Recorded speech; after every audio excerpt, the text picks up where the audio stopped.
Welcome. My name is Klaus Fuchs, and I will be your host in this track 2 today. Track 2 is about learning from little and intelligent data management.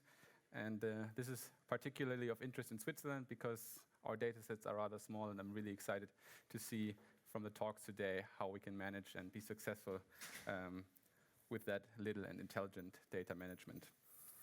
I'm very happy to see you in person as well as online. This is a very new hybrid setup for this conference. I'm very excited to see this energy in the room and see you back in person. You can feel this is very different from what we've been doing in the last months and years, and I'm very happy to see you in person as well as online.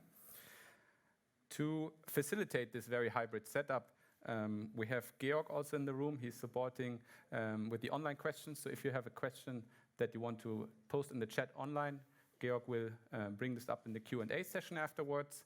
And if you want to ask a question in the room for our speakers today, I would like to ask you to go to the microphone here on the side so that the online viewers can listen to you as well. That's what we have to do in the hybrid setup, and I hope this works, and I'll explain that later again as well. So now, without further ado, I would like to introduce Günther and Ulrich, and you both will present a very exciting topic today on the topic of ski touring. Günther is managing director and the founder of Ski Touring Guru, and you've been with ETH. You've done a master's in electrotechnics and automation, and you took your time in already 2012 to build the foundation of what you're showing today. And that's very exciting. And 8 years now later, this is a product and the real-world application that we can all use for ski touring. Very excited to see that. And Ulrich, you're with the SAS Institute, principal data scientist over there. You've been in the field for 22 years, and very excited to see you and what you're presenting today. So excited to learn more about ski touring and data science. The floor is yours. Thank you for the invitation about a talk for difficulties on ski tours. In a few days, summer will start. Nevertheless, in the Swiss Alps, you have a lot of snow. So be sure today and tomorrow, quite a few people will draw their lines with skis through the winter landscape here in this country. Backcountry skiing is a pleasant activity. However, it comes with some risks. In order to handle well those risks, it's important to plan well your outings. One key element to plan a ski tour is the difficulty of the ski tour. But why exactly is it important? If you engage for a particular route, you don't know exactly what kind of challenges you expect. So it can happen that your skill match very well with the challenges and you come into a flow zone. It can happen that your skills are higher than the challenges and eventually you get bored. On the other hand, your skills can be lower than the challenges. You get frustrated, it can come to accidents and even to fatalities. There's a lot of talk about avalanche accidents, and effectively, each year in the Alps, around 400 people are involved in avalanche accidents. 70 of them die. It's much less known that at the same time, around 1,000 people are involved in accidents that have other reasons, like falling down, getting blocked, or getting lost. 25 of them die. Well, that's the reason why we want to predict difficulty from the properties along the route, so we can eventually prevent accidents. In Switzerland, the Swiss Alpine Club published 10 books covering 6,000 ski tours. The authors assigned to all of these routes a difficulty. And this difficulty is expressed by the so-called Swiss Alpine Club scale, which distinguishes between 6 levels, from easy to extremely difficult. By postfixing plus and minus, this gives us a scale going from 1 to 18. An important detail is that the authors should only rate the red part up to the ski depot, that's the skiable part, and not the foot section at the end, which is sometimes present to get onto the top. There are 3 criteria that authors must consider when they rate manually a route. The first is steepness. It's expressed by slope angle. The second is the exposure to fall down. What you don't see on this picture is that there are vertical cliffs to the left and to the right. So if this skier falls down, he can get hurt or even be killed. The third one are the space conditions. It's a question whether we have a lot of space or only a little bit of space. Here to the left, we have a lot of space. To the right, in this steep gully, the skier has to switch back every 3 meters in steep terrain, which is not really easy. In the middle as well, you see on this ridge, it's not so easy to move by skis. Now, Ulrich, let's have a look at our target variable, the difficulty level.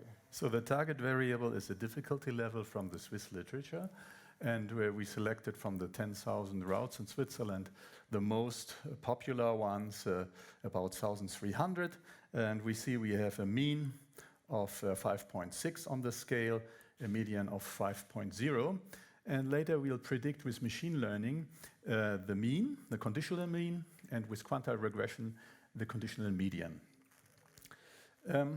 On the other hand, so that was the target variable, what are our predictors? How can we derive from those properties along the track single values based on which we can predict the difficulty?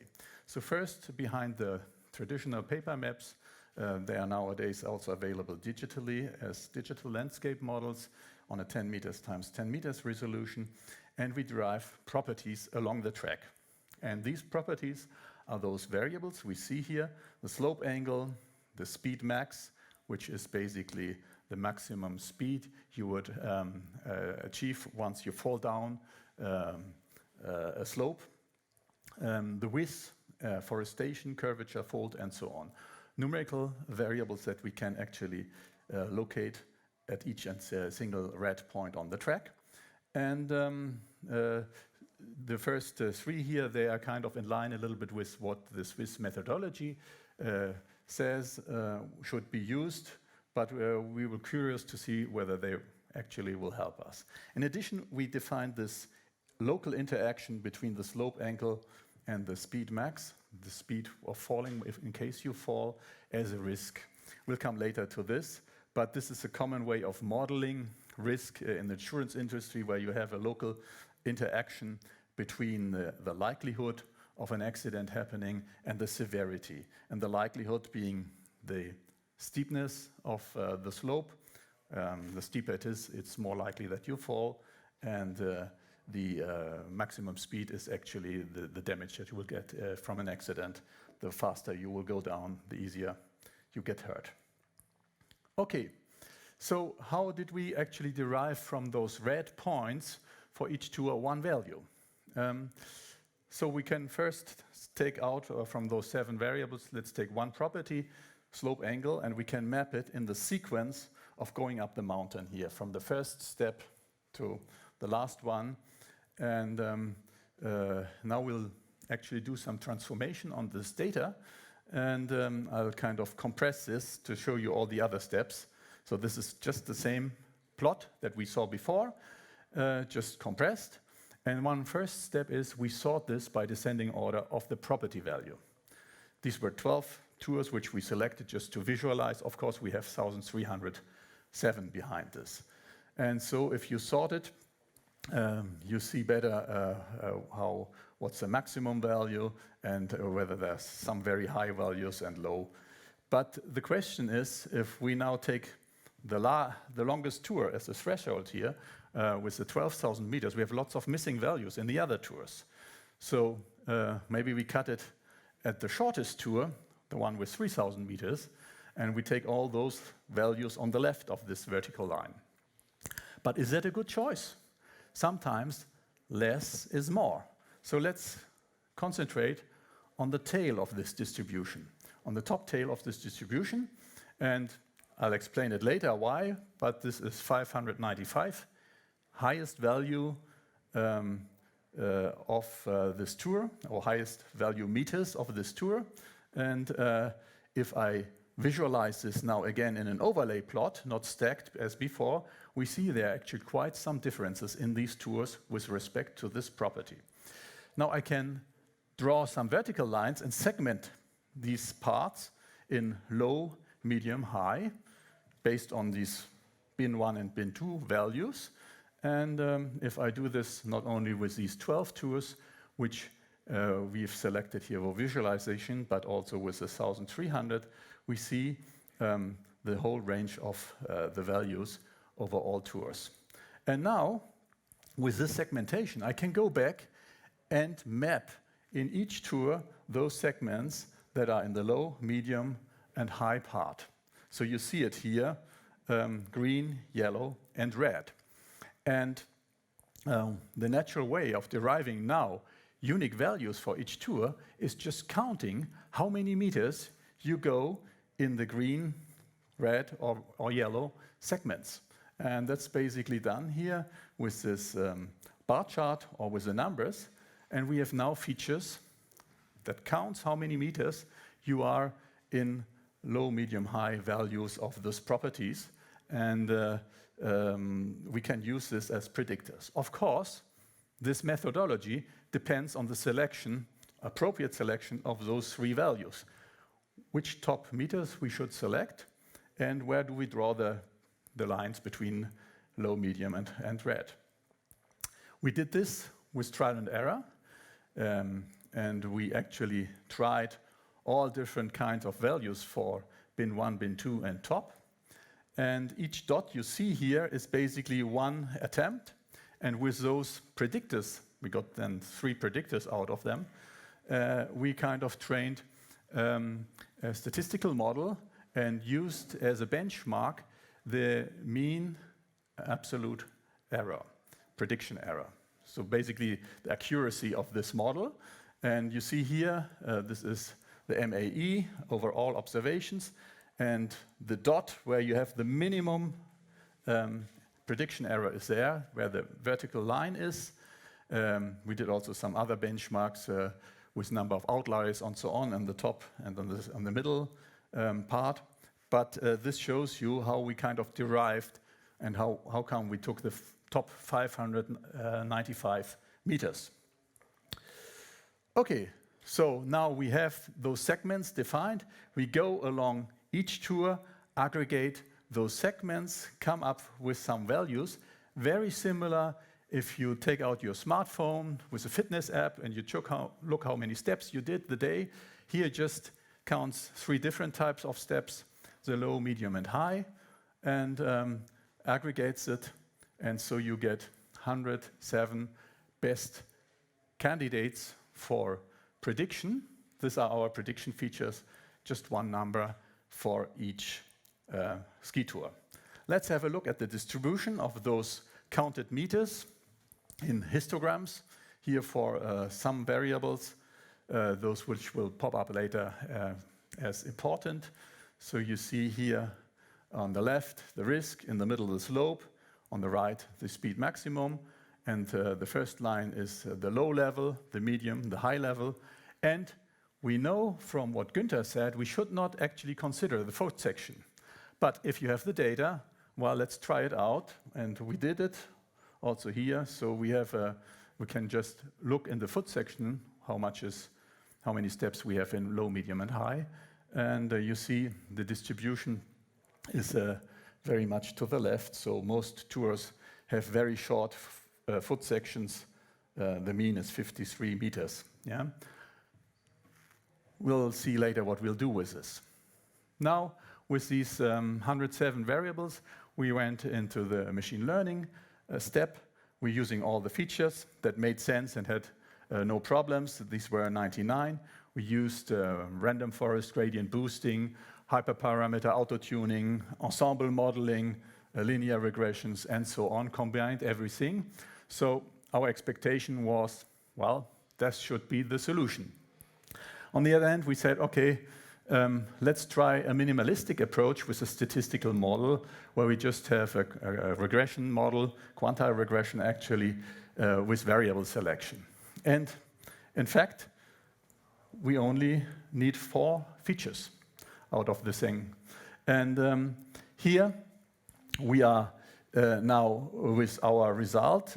We see that the accuracy of the machine learning is a little bit better, but not that much better.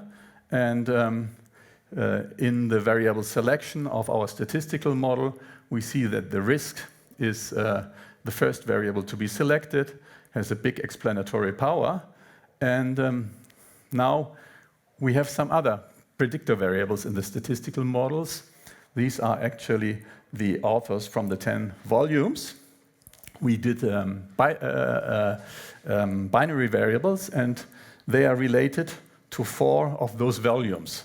And we see we have systematic overrating in Ticino, we have systematic underrating in Berner Oberland and in Valais. And that means if I would go on a ski tour from Ticino to Berner Oberland here along this arrow, I would actually have increasing difficulty levels, although it's written in the literature at the same level. So I might get actually frustrated or have accidents. So to come back to this first picture.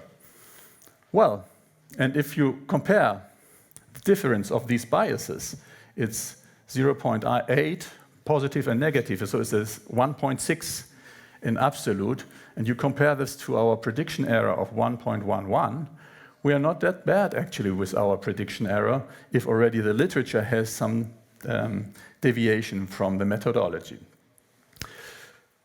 Well, this is basically then the 4 variables that were selected of the scoring formula, and we can now apply this and use it to rate ski tours outside Switzerland, because we are of course not interested in the tours in Switzerland. The literature is there, it's all described, but in Austria, in Italy, in France and in Germany, where Ski Tour Enduro is expanding its services, we don't have this literature. And so we learned from the Swiss literature, we can remove the bias. Anyway, we don't have in Germany Berner Oberland. I wish we had, yeah? And in Italy, you don't have the valley, or in France, although it's bordering a little bit. So we can get rid of those parameters. We take the core scoring formula and we apply it to those track properties on those tracks we have there. And the nice thing with these 4 parameters, we can actually even visualize on the track where is the difficulty, small, medium, high, in green, yellow, and red color. And now I hand over to Günther. He is the Ski Tour Enduro demo where we see how this solution is already integrated. Well, on the website, first of all, you filter out routes, then you select one, like it happened here already. You see all the information on one screen, the route to the left, the avalanche forecast to the right. The green 0.83 is the risk indicator for avalanches. And there up there is as well PD, that's the difficulty level that was calculated automatically by the algorithm. It was still the former algorithm, not the algorithm of the moment. We come to the summary. So what have we done? We proposed the definition of a difficulty metric that comes from the properties along the routes of a ski tour. This metric is consistent with the literature of the books from the Swiss Alpine Club. What is important, we have a methodology that is important, that is independent from the current weather and snow conditions during the ascent of the authors. Normally the authors make the ascent and the snow conditions can be easy or difficult, and that impacts obviously the rating. We have still some ongoing discussions about the foot sections. And the advantage is obviously that we can now rate thousands of ski tours outside of Switzerland. One last word. Here there's a lot of talk about artificial intelligence, machine learning. It can be very interesting to compare the results to classical regression analysis. So don't forget your statistical lessons. Thank you.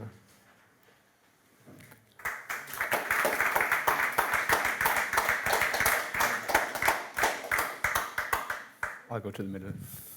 Thank you, Ulrich. Thank you, Günther. Very interesting to learn more about ski touring. I'll never feel afraid and lost ever again. May I now hand over to the audience for any questions that you might have offline in the room with a microphone or online?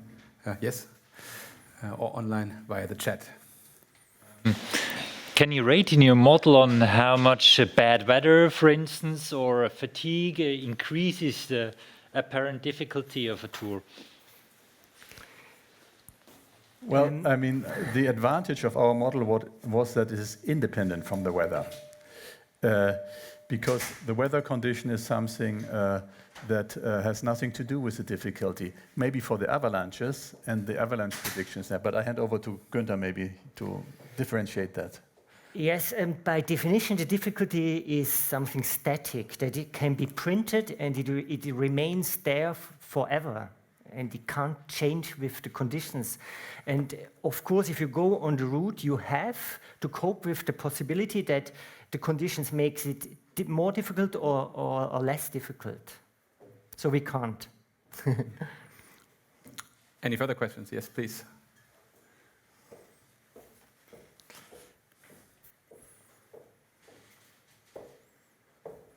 First, thanks for the great talk. I'm a big fan of your website. I had a question. So the difficulty is rated as like the average across the whole track, right? Or the not the average, but the total distance of a red section versus a green section. Is that, did I understand that correctly? On the top 500 meters. Okay. Yeah? And I'm wondering then, so you at the end you give it one difficulty rating, some number that someone might be able to look at, but I wonder if it would be interesting to also provide the max difficulty, because I could imagine that in that 500 meters, if you have a, whatever, 95% of it's green, but you have one section that's really, really difficult, that you provide some sort of max difficulty for a tour, and then like an average difficulty across the track. Well, you see, just imagine you're walking here, yeah, and there's a cliff. Yeah. Now, if this is just 1 meter, you fall, you won't get hurt. If this cliff is 1,000 meters, it's of course very, very bad in the value of our variable. But if you fall 1,000 meters or 50 meters, you're dead. Correct. So we should not actually use the maximum for that reason, because it makes a differentiation which would not help. Because once you're dead, you're dead.